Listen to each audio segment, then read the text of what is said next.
Magandang araw po sa ating lahat. Narito na ang latest update sa lagay ng ating panahon at sa binabantayan nating low pressure area ngayong araw ng Martes, ikalawang araw ng Hulyo, ngayong 2025. Makikita natin sa ating satellite animations na patuloy na nagdadala ng mga pag-ulan sa bansa ang low pressure area at southwest monsoon, kaya ngayong araw ay maraming lugar ang posibleng makaranas ng mga potensyal na pagbaha at pagguho ng lupa.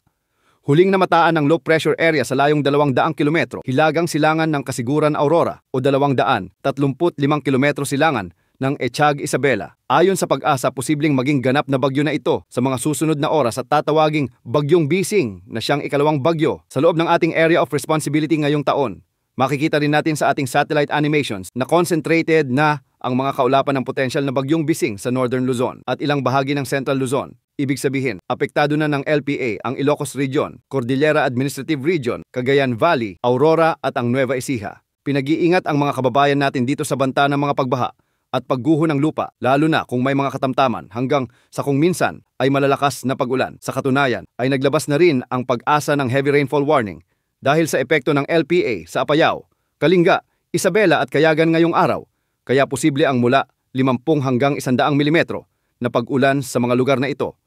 Ayon din sa Pag-asa, posibleng itaas ang Tropical Cyclone Wind Signal number 1 sa ilang lugar sa Northern Luzon, partikular sa Isabela, Cagayan, Babuyan Islands at sa Apayao kung sakaling lumakas na bilang bagyo ang LPA na ito. Posible namang hatakin o palakasin nito ang Southwest Monsoon na magdadala naman ng mga pag-ulan sa kanlurang bahagi ng bansa. Bukas posible pang lumakas at lumapit ang bagyong ito sa extreme Northern Luzon bago kumilos ng hilagang silangan at liliko muli patungo sa Taiwan area o di kaya naman ay sa Eastern China o Southern Japan. Posible pang magbago ang forecast na ito. Samantala, isang bagyo pa o tropical depression ang namataan sa silangan ng extreme Northern Luzon at wala naman itong magiging epekto sa ating bansa. Samantala, patuloy namang umiiral at nakakaapekto ang Southwest Monsoon sa ating bansa, kaya asahan ang maulap na kalangitan na may mga tsansa ng kalat-kalat na pag-ulan sa Metro Manila, sa Calabarzon, Mimaropa, Bicol Region, sa Western Visayas at sa nalalabing bahagi